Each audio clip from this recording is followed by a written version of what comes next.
یہ سوچنے والی بات ہے کہ کبھی کبھی ایک بالکل عام سے دن کا ڈیٹا، ایک چھوٹی سی چیز ہماری دنیا کے بارے میں ہر سوچ کو چیلنج کر سکتی ہے۔ ایک ایسا لمحہ جو شروع تو معمول کے مطابق ہوتا ہے، لیکن ایک ایسے راز سے پردہ اٹھاتا ہے جس کی کوئی وضاحت نہیں ہوتی۔ اچھا، تو چلیے اس پر غور کرتے ہیں۔ یہ جو نمبر ہے نا، ماک 10.5، یہ اصل میں ایک نامعلوم چیز کی کیلکولیٹ کی گئی سپیڈ ہے۔ ایک ایسی چیز جو بہت کم بلندی پر اڑ رہی تھی اور ویڈیو پر ریکارڈ ہو گئی۔ اس کا مطلب کیا ہے؟ اس کا مطلب ہے آواز کی رفتار سے 10.5 گنا زیادہ تیز۔ تو سوال یہ پیدا ہوتا ہے، ہمارے ایٹماسفیئر کے اندر اتنی تیزی سے کیا چیز سفر کر سکتی ہے؟ یہی وہ بنیادی مسٹری ہے جس کی ہم اس دلچسپ واقعے کے ثبوتوں کا جائزہ لے کر تحقیق کریں گے۔ اس غیر معمولی ڈیٹا کو ٹھیک سے سمجھنے کے لیے ضروری ہے کہ پہلے ہم اس دن کی کہانی کو سمجھیں جس دن یہ سب کچھ ریکارڈ ہوا، ایک بالکل عام سا دن۔ تو منظر کچھ اس طرح کا ہے۔ تاریخ ہے 1 نومبر 2025، شام کے 4:20 ہو رہے ہیں۔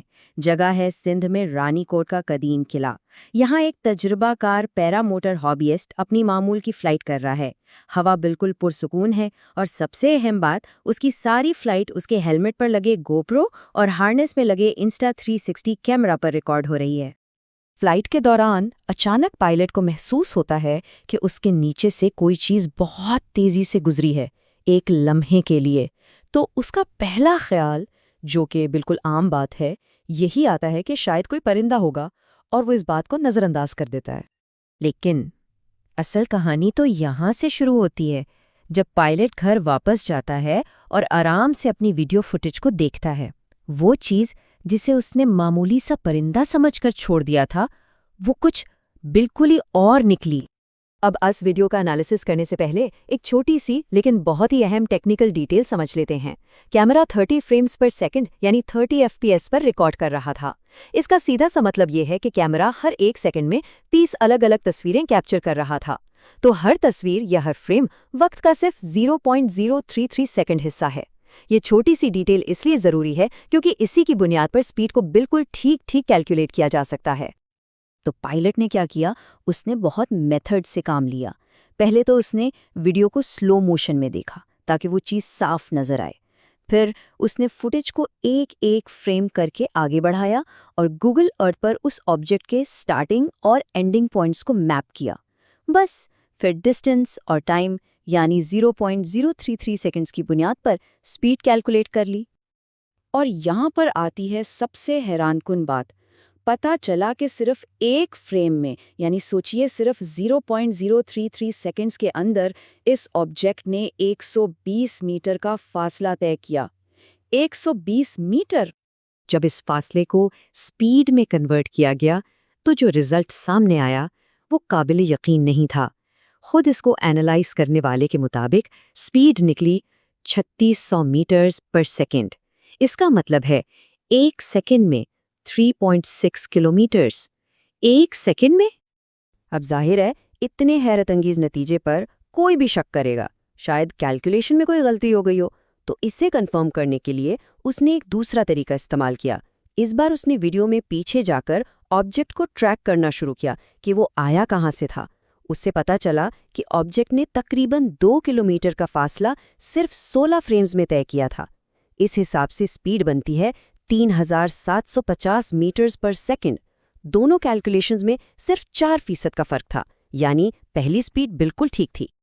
اب جب سپیڈ کنفرم ہو گئی ہے تو ہم سیدھا فزکس کے کچھ بہت بنیادی سوالوں سے ٹکراتے ہیں، کیونکہ یہ سپیڈ ایسے نتائج کی طرف اشارہ کرتی ہے جو ظاہری طور پر ناممکن لگتے ہیں۔ اس چیز کو پرسپیکٹو میں ڈالنے کے لیے ذرا اس چارٹ کو دیکھیں۔ یہ بالکل صاف دکھاتا ہے کہ یہ آبجیکٹ ہماری ٹیکنالوجی اور قدرت کی حدود سے کتنا زیادہ آگے تھا۔ اس کی سپیڈ دنیا کے سب سے تیز ترین جیٹ SR-71 بلیک برڈ سے بھی 3 گنا زیادہ تھی، اور یہ سب کچھ زمین کے ایٹماسفیئر کے اندر کم بلندی پر ہو رہا تھا۔ تو اصل پوائنٹ صرف سپیڈ کا نہیں ہے۔ اصل حیران کن بات تو یہ ہے کہ اس سپیڈ کے جو اثرات ہونے چاہیے تھے وہ بالکل ہی غائب تھے۔ دیکھیں، جب کوئی چیز ماک 10.5 پر سفر کرتی ہے تو ایک زبردست سونک بوم ہونا چاہیے، ہوا میں شدید کھلبلی مچنی چاہیے۔ لیکن وہاں بالکل خاموشی. پائلٹ کے گلائڈر پر بھی کوئی اثر نہیں ہوا, کوئی ٹربیولنس نہیں. اور بات یہاں ختم نہیں ہوئی. پہلے انکاؤنٹر کے چند لمحے بعد ہی ایک دوسری چیز ریکارڈ ہوئی.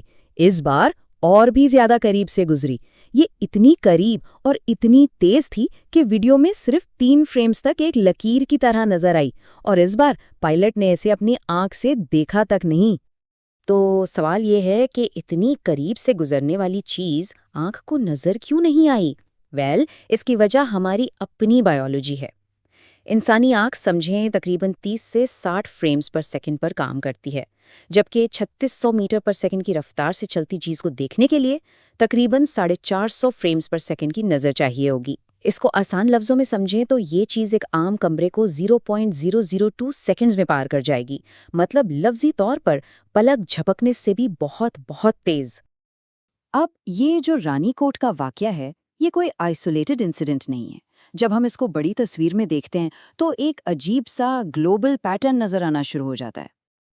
دیکھیے، رانی کوٹ کا یہ واقعہ بالکل فٹ بیٹھتا ہے ان دوسرے کریڈیبل واقعات کے ساتھ جن کا انالیسز ہو چکا ہے اور جنہیں سرکاری طور پر تسلیم بھی کیا گیا ہے، جیسے 2004 میں یو ایس نیوی کے پائلٹس کا مشہور ٹک ٹیک انکاؤنٹر، یا 2016 میں یوٹا میں ایک ڈرون کا ماک 10 کی اسپیڈ سے جاتی چیز کو ریکارڈ کرنا، اور پھر پینٹاگون کی اپنی رپورٹس.